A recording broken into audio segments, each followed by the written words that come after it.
Hi, I'm Jeremy.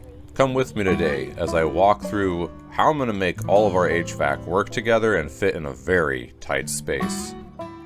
So one of the things I did not anticipate was having to figure out how to stuff all this into such a small mechanical room. I had no idea, and this is, something that on previous remodels had been completely left to the pros, and I'm a non-pro at most of this stuff at this point. I might be edging into amateur at least, but more or less a DIY kind of guy, and so this is very new to me. So here's our HVAC closet, our mechanical room, and it's got a couple limitations. And the first is, we've only got, I don't know what this is, 5 foot minus by more like 4. Yeah, it's like a 5x4 space, actual footprint. And I really don't want to expand it in the one direction it could go, which is into my office. A, because it would look funny. You'd have to take the wall here and then push it over. B, because I don't know how much that's really going to get. The other direction, that's a load-bearing section of wall. This one is not. The post is. So I think I could do it, but yeah, it's not ideal. And so I'm going to try and make this all work with what I have. You can see the size here of our actual unit. And one thing I'm considering is maybe this pre-built isn't a whole lot bigger than is required for that unit, but I could cut it back to gain a couple of inches in that direction on this. It's probably going to sit here. We have that rad, that airdrop assembly, that return over there, and I'm going to try and stick that in here on the side. And then here's the unit. And then I've built this box here with the intention of using it for a place to plug everything in, basically below. It's 20 inches wide both ways, and I don't have 20 inches left. So that ain't gonna work unless I bring something down through the floor, and then that's just hanging there, which is probably what's gonna end up happening. Is I'll cover it in insulation, and then we'll have our flex ducts for the first floor, which all run underneath. They're gonna plug into that through the insulation. It's probably what we're doing. And that simply means that we've got to fit something that is sufficiently large, for airflow capacity to serve about 600 CFM through this little space right down here on the side next to the main unit, which will have that rad on the other side.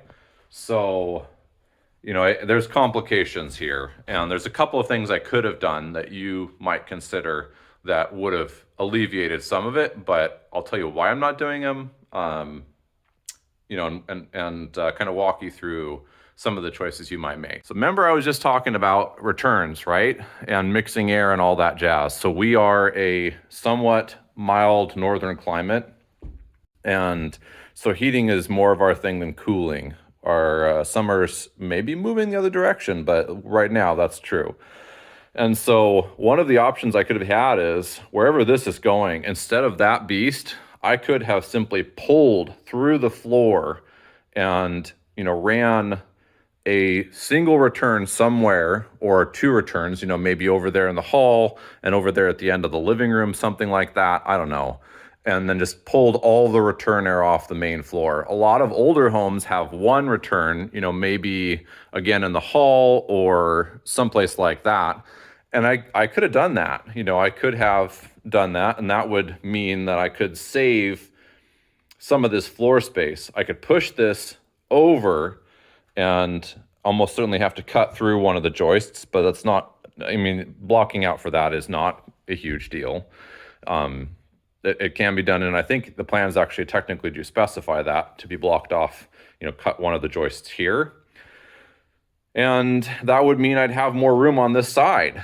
So, that might have been nice, but I'm not doing that, because when you're looking at this house, we're going to be able to push an insane amount of heat because we have not only this system, but we're going to be installing right here on this other side, we're going to be installing a fireplace that is, up to, I think, 2,500 square foot heating capacity. On the first, second, and, attic floors, the returns are all going up high. So they're going to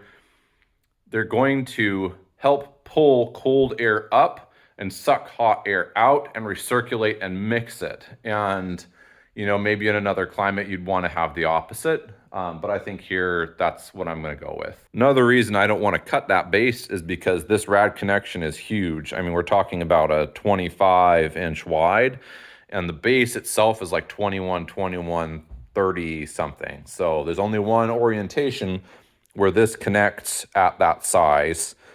And this is where we're going to have a filter. So kind of need to follow the plan or buy a new one. And I can't return this. So we're going to make it work. Again, complications. Beam, beam, beam, beam, beam. You get the idea. And with all these beams, it does limit how and where we're going to be able to put HVAC. But at least these two beams actually delineate a great space for a narrow but wide pathway for HVAC, both a supply potentially and a return. We are planning on a return on that side, and we do have a supply that's got to go over there. So more than likely, we're going to be running, this lowered chase straight across through at this height up here or slightly lower than that height. We may pull it down a little bit. These are 9-foot ceilings, so it's not going to cause any problems. And then, that'll be essentially over top of the shower. And I don't think that's going to cause any problems either at that height. Plus, we don't really have a whole lot of options. Now, second floor and attic supply side. So we've got a couple things going on in this little bitty space. The first is there's two right here, one right here that are master and one of the boys' bedrooms coming off right up in this space. All right. And then right here, or potentially, trim this down. It's not really structural. Right here across over top of through the bathroom. Either one side or the other is going to be, the second floor supply for the rest of the master suite and the other kid's bedroom for supply duct. And so, we've got, not only are we planning on putting a return airdrop assembly, so return on this left side, and it's going to come up somewhere in here. You can see how tall it is. So it'll come up to about this high. So we have space to run above it. We're just going to plug into the side of that puppy more than likely. It's got that great big pan, so no real, cap it, plug into the side is what I'm thinking. But that being said, we have a lot going on in this little bitty space.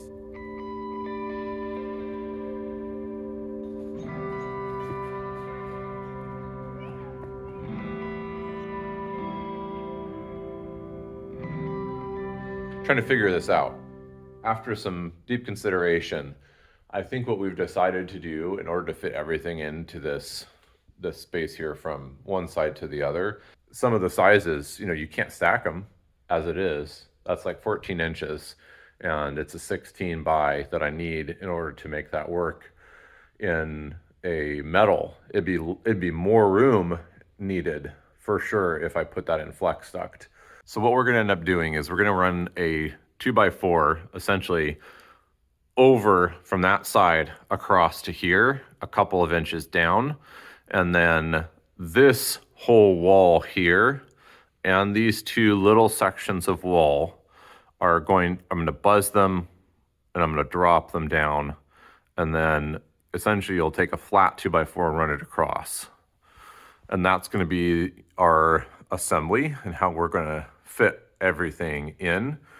So, it's something where I think that's going to give us the space we need, and we only lose a little bit of this headroom. And this is a 9-foot ceiling, so I can barely reach the beam as it is. So a little bit of loss of height in this space that's probably going to be cabinetry.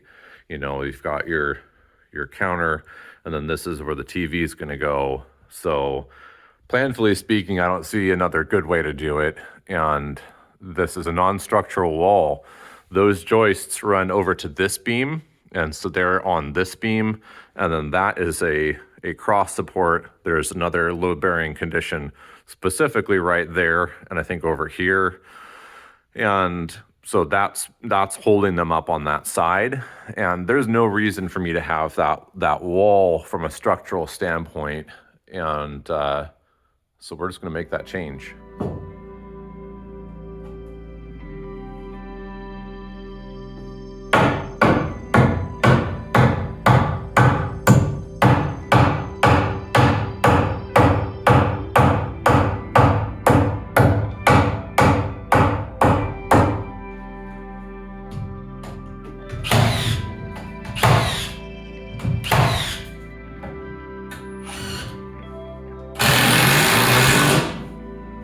One of the things I decided was we're just going to run the same number, so spacing, and same placement as the floor joists above.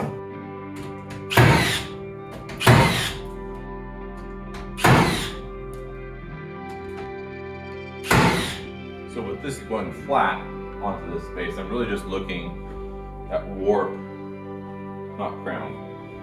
Crown is going to be this, and then I guess you call it cupping or warping. This one's got a little twist to it and a little piece like this, but that's the sort of board I would use for something like this, where it's really non-structural, and unless it's bad, it's not going to greatly impact the lay of the sheetrock. So what I'm doing nevertheless is I'm still cupping it to where it'll suck upwards to the board and flatten out if it does anything. And then the two outsides of the fastened part versus the middle, so there isn't wobble. So one of the things that is a consideration as you're building a house is that there really should be an order of operations to which of the rough trades you do first and which you do last. And essentially that is a lot to do with, can you figure out a way to put your lines around an existing set of lines? And how easy is that? And electrical is the easiest by far to work around the other trades. I think plumbing is the second easiest, and HVAC is the third, which makes it the one you want to start with. Now, you'll notice here that I'm taking the electric wire there off. And I also have low voltage that's already plugged into this wall, and all that's got to be pulled back out and backed out so that I can demo the top and then reroute it down. So the last two of these, essentially ceiling joists, is what they're mimicking, that we're going to be putting in are on the outsides right here and over here. And because of that, I've got to remove the wall first.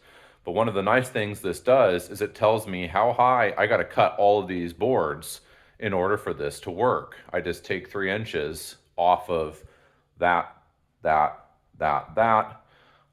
or the two outside ones, or whichever two I think are the flattest and straightest, and then just, put a level across and away we go.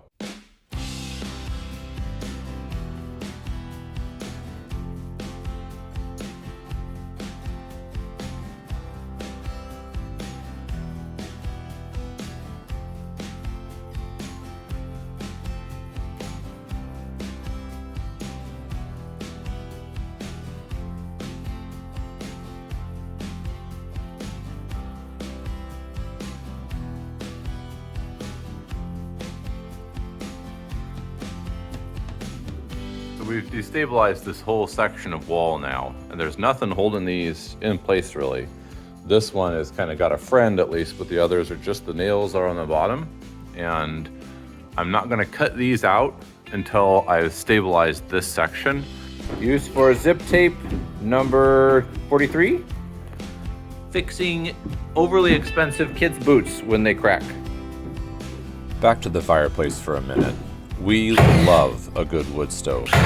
Our intention is to get one we can also cook with. And the heat from the stove is dry, which will help keep moisture out of the house in the damp winter months. But perhaps the most compelling reason for us to plan on this is that we want to have the flexibility of multiple sources of heat for an emergency.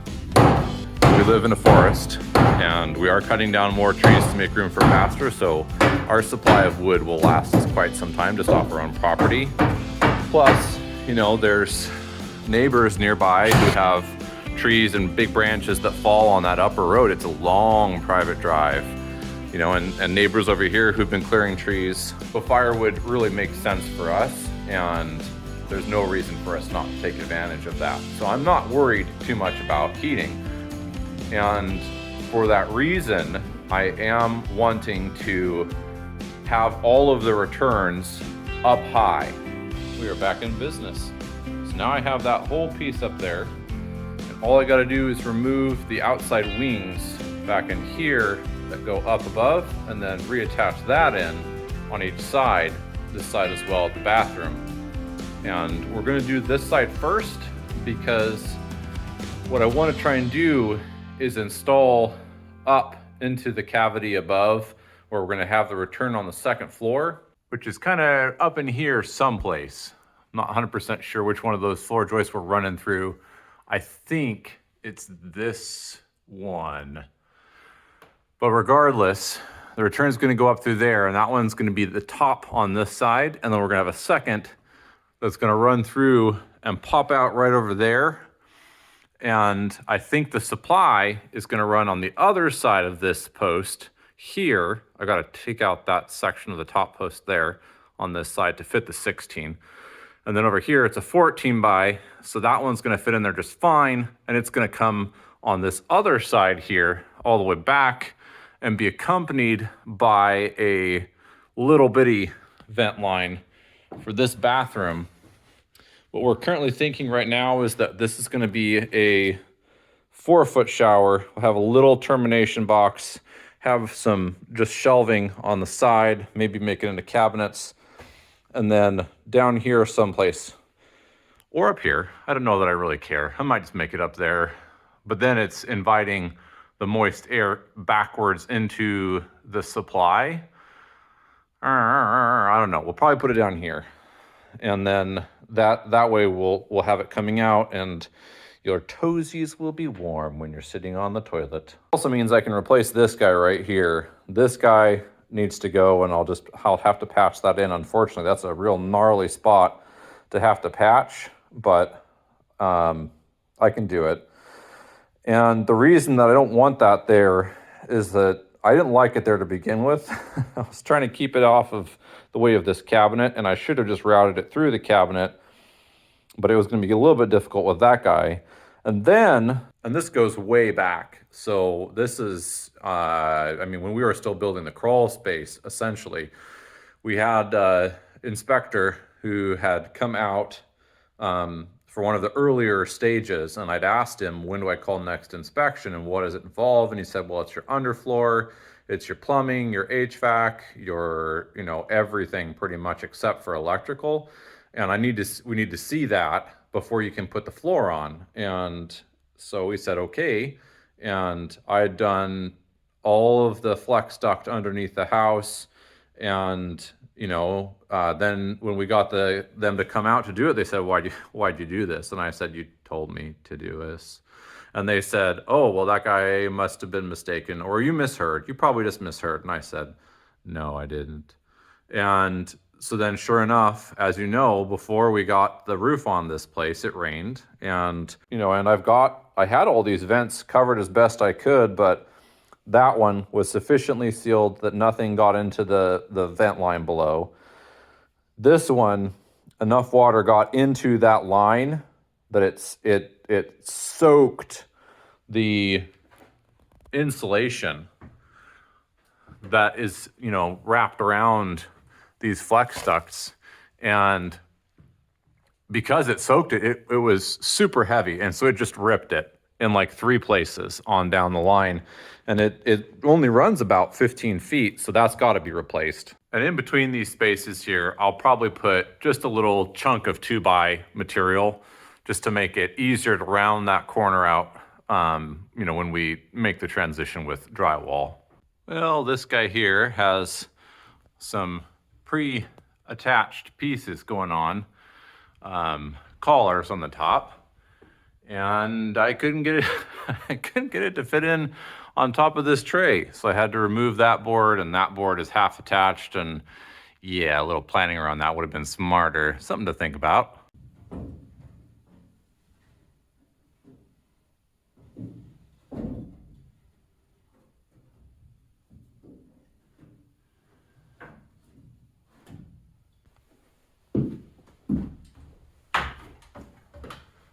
All right, so we got to join these two, and then I'll shift this one back over just a hair.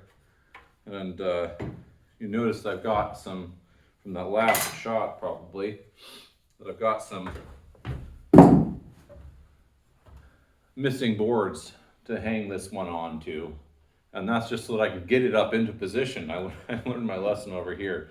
Got to make sure you have a spot that it'll actually attach to and hold on to, but you also got to make sure that you can get it into position at all. There's just too much going on. So this time, learned that lesson. We got to get this somehow to friendly like go in here, which is not going to be all that particularly easy, I think. Looks like top will go in first. So we start at the top. Get that bottom going. That started. I've got kind of a handhold on the one side, nothing really on the other. Oh, that's working. It's kind of pushing them together there. Now maybe if I straighten it out. If these things get it all bowed, and fortunately, we definitely have some warp, some damage from the way I stored it. I don't want to go together as well.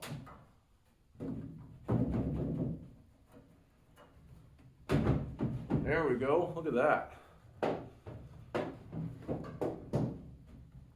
Just what it's supposed to do. Coming together nicely. Now, one thing that I've got to get is you got to get close enough. You got your S on the long, and then you've got your secondary side joint, and got to get where you can even get this to install. I'm gonna have to start on the top because it's closer than the bottom. They're only so wide. Just got to get them to start the big thing. There, I got that one. You just don't like that one. What is that? Come on. There. Started it. That'll go.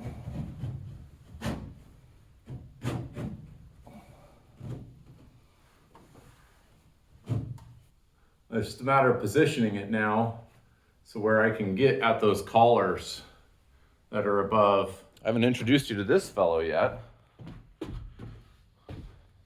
So this guy. So in recent years, coming out of all of the smoke and poor air quality issues, and I think just probably even before that, but that accelerated the process of making some of these code changes, we're now required in Oregon to supply fresh air directly from the exterior of the house into the return assembly and have it a constant airflow. And so we've bought it's a heat recovery ventilator. Okay, so that's what that box is down there, a heat recovery ventilator. In southern climates, you might want to use an energy recovery ventilator because it's much more humid than it is here. And they work similarly, but essentially they take that interior air that's going to the outside and they use it to temper the cold air that's coming indoors, and they prevent the loss of heat, therefore energy, as you are ventilating from the outdoors with this continuous system. So very important, and it also solves another puzzle that we had at the beginning of the build. So this house is built in an area that has moderately high levels of radon in the in the ground, and not every test site, there's a state map for it, and not every test site shows that there's anything, like levels of radon that are concerning, but some do, and some are actually fairly high. And so, while our county does not require you to have a system in place for taking care of the radon, we wanted to have a system in place that would take care of the radon nonetheless. And so this is one of those, two birds, one stone kind of things. So these are crawl space vents, and crawl space vents allow air to go in, but they also allow air to come out. And that's kind of the crux of what we're going to be doing to address both radon and, also meeting that requirement for supply side external air. And so, we've got plenty of these little vents along the exterior, and we're going to be pushing air out. So that unit is going to push enough air through the house from that one external point, and our house is sufficiently tight, airtight. We used an air barrier in our sheathing with a zip system that we're going to create a positive pressure, and wherever there are any places for air to escape, they will push out versus air coming in. And that's really critical. So around doors, any holes in the floor, which is exactly where the radon would be coming up. And so in theory, we're going to be able to push air into the crawl space from the house, which will force that radon out through those vent holes instead of allowing it to come up into the envelope of the home wherever there are any opportunities for it to do so.